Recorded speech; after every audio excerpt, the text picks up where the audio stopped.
Hello everyone, this is Shanko, and in this video I'm going to talk about the prototype design pattern. So basically the prototype design pattern is another creational design pattern. So as we know, in creational design pattern, the system is responsible for creating the object for the client, and when a request for a particular object is made by the client, the system decides how to create the object of a particular class and return it to the client. So let's imagine we are trying to make a software for our e-commerce website, and our e-commerce website is called Snapcart. Let's say we have a home page for our e-commerce website similar to this. This is, by the way, Amazon.in that I've opened, and the home page looks something like this. So we have different kinds of items in the home page, and let's say we're trying to build a backend for this, and since we are using Java to build our backend, every item in this page is tied to an object at the backend. So creating so many objects, and again the objects would be having a set of attributes.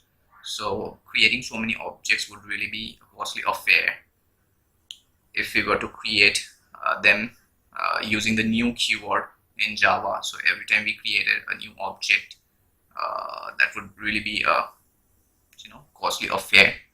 Whenever the client makes a request for a new object, or whenever the client makes a request for a new item, we would need to create an object for that particular item, and creating so many objects would really be a costly affair if we were to make the objects, or if we were to create the objects using the new keyword in Java.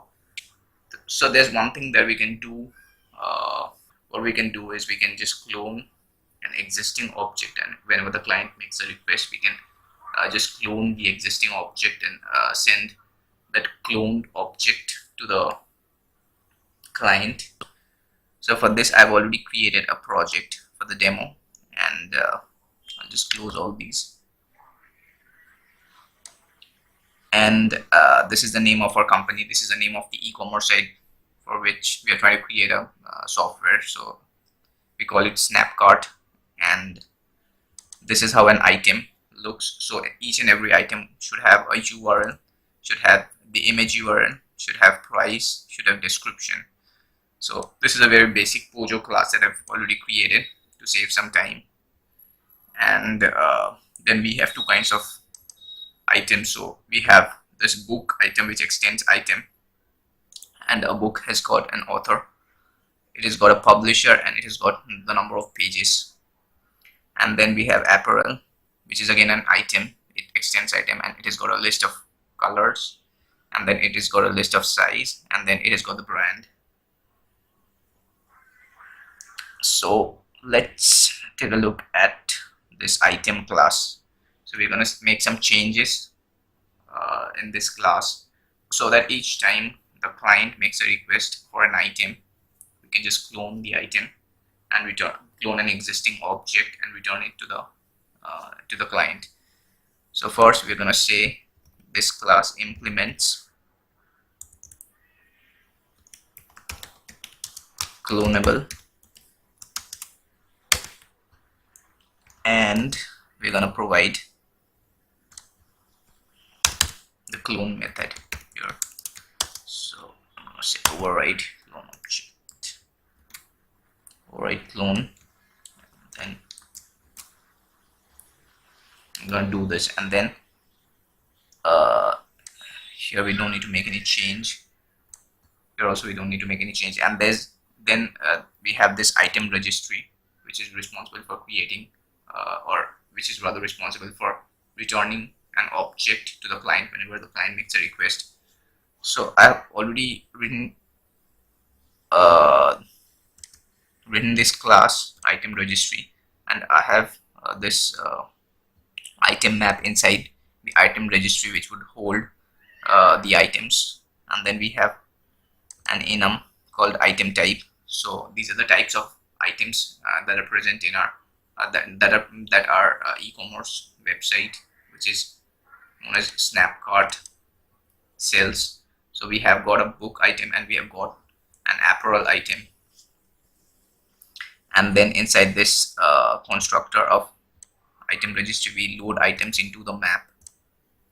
So basically whenever this method is called load items, it checks whether the item map is empty or not. If it is not empty, then it just gets out of this method, and if it is empty, then we load it with items. So we have got two items in our registry. We have this book, and I've set the default values for these items. So for book I've set the default values, and then I put it inside the item map.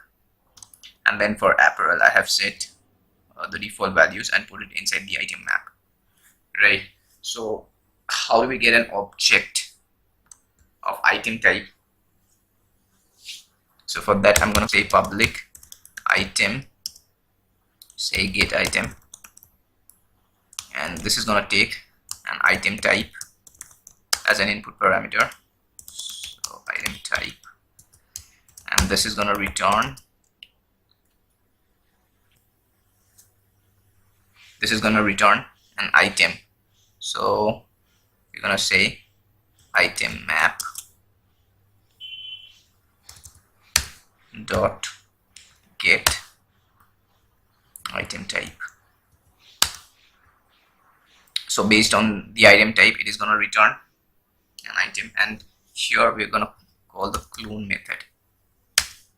So it's not going to return the actual object, it's rather going to return a clone of an existing object. So here we need to typecast this to item, and we need to throw an exception. This method should throw a clone not supported exception.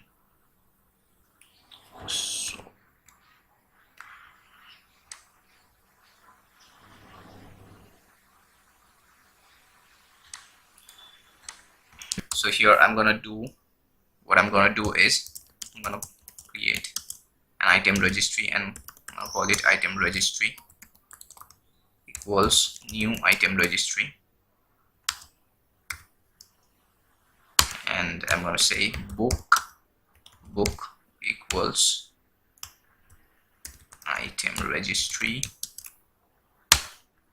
dot get item, and I'm going to say item type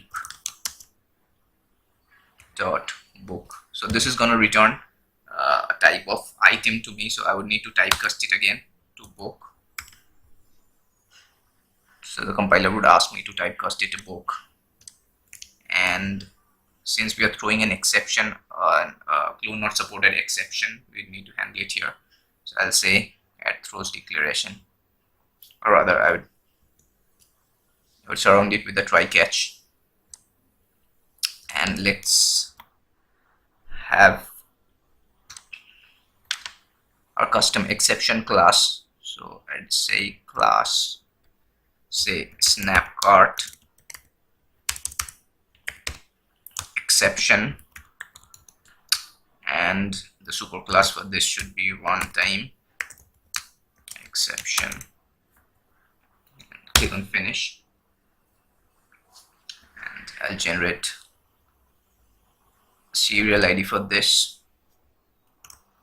and I'll provide a constructor and say public snapcart exception. I'll say string message and say super message. Right, so let's have another class, and let's call it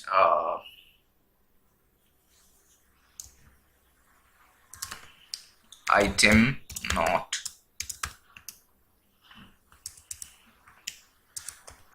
loaded exception, and this would extend snapcart exception.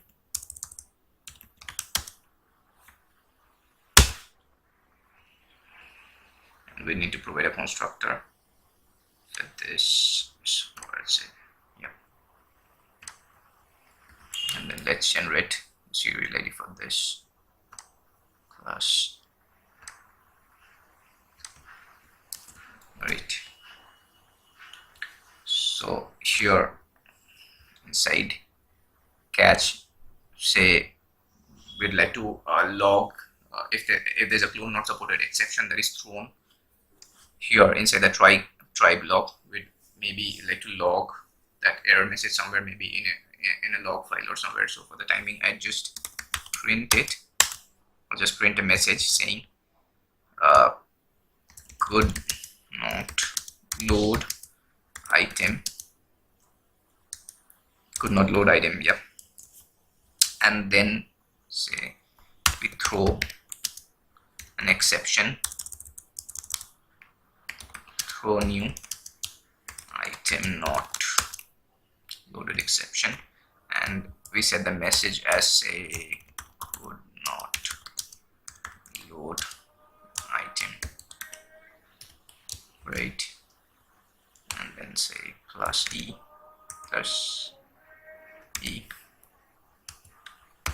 right? And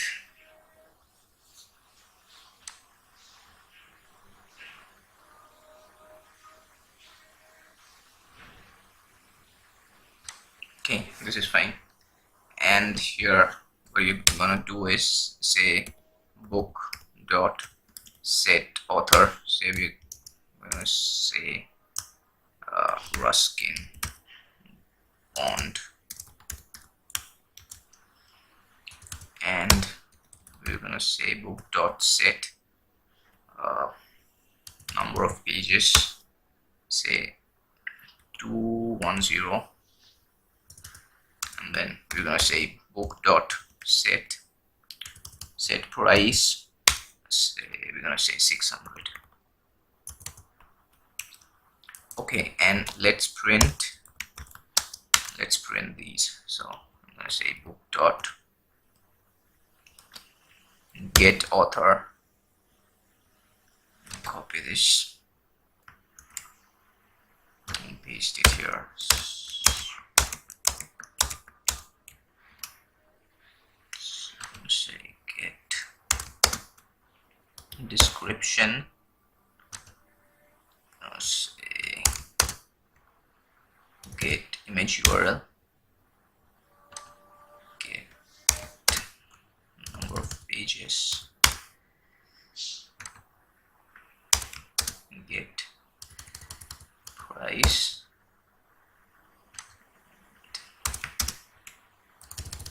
get publisher, and get URL. Alright, that's it. Alright, so let's run this and test it.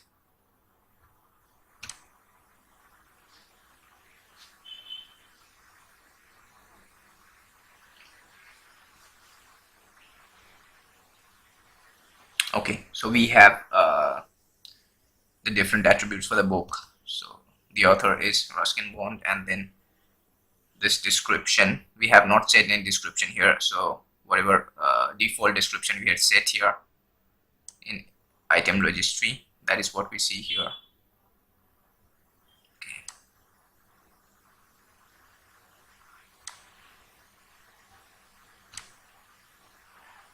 Okay, so whatever default value we had set here for the book description in the item registry, that is what we see here. So let's do one more thing. Let's just try to print the address of the book. So let's say sysoft book. So this would give me the address of the book. So we have this address. Now let's do one more thing. Let's just get another book and look at its address. So I'm going to say book 1, and I'm going to print the address by saying system.out.println book 1. I'm going to run this.